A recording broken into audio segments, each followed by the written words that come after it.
ఆంధ్రప్రదేశ్ ఉప ముఖ్యమంత్రి జనసేన పార్టీ అధినేత పవన్ కళ్యాణ్ నేడు తెలంగాణ జగిత్యాల జిల్లాలోని ప్రసిద్ధ కొండగట్టు శ్రీ ఆంజనేయ స్వామి ఆలయాన్ని సందర్శించారు. ఈ ఆలయం పవన్ కళ్యాణ్ ఇష్టదైవమైన ఆంజనేయ స్వామి క్షేత్రంగా ప్రసిద్ధి చెందింది. గత ఎన్నికల్లో విజయం సాధించిన తర్వాత ఆయన ఇక్కడికి వచ్చి మొక్కులు చెల్లించుకున్నారు.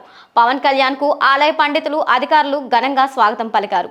పవన్ కళ్యాణ్ ఆలయంలో ప్రత్యేక పూజలు చేసి స్వామి ఆశీస్సులను పొందారు.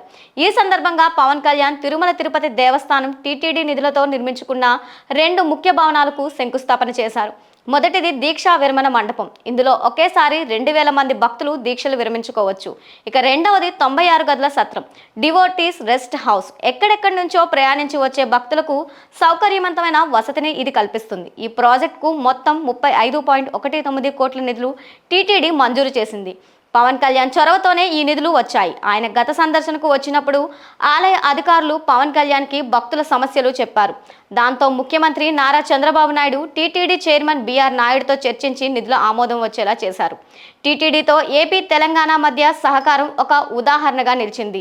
భవిష్యత్తులో ఇలాంటి అభివృద్ధి పనులు మరిన్ని జరిగే అవకాశం ఉంది. చొప్పదండి ఎమ్మెల్యే మేడపల్లి సత్యం ప్రత్యేక కోరిక మేరకు ఈ పనులు జరుగుతున్నాయి. శంకుస్థాపన కార్యక్రమం ఉదయం 10:30 నుంచి 11:30 వరకు జరిగింది. ఈ పర్యటన సందర్భంగా పోలీసులు ప్రత్యేక బందోబస్తును ఏర్పాటు చేశారు. నల్లసీమలోని రోడ్లు, ఆలయ ప్రాంగణాన్ని పూర్తిగా సీక్రెట్ మూమెంట్లతో కవర్ చేశారు. శంకుస్థాపన తర్వాత పవన్ కళ్యాణ్ జనసేన కార్యకర్తలతో సమావేశమవుతున్నారు.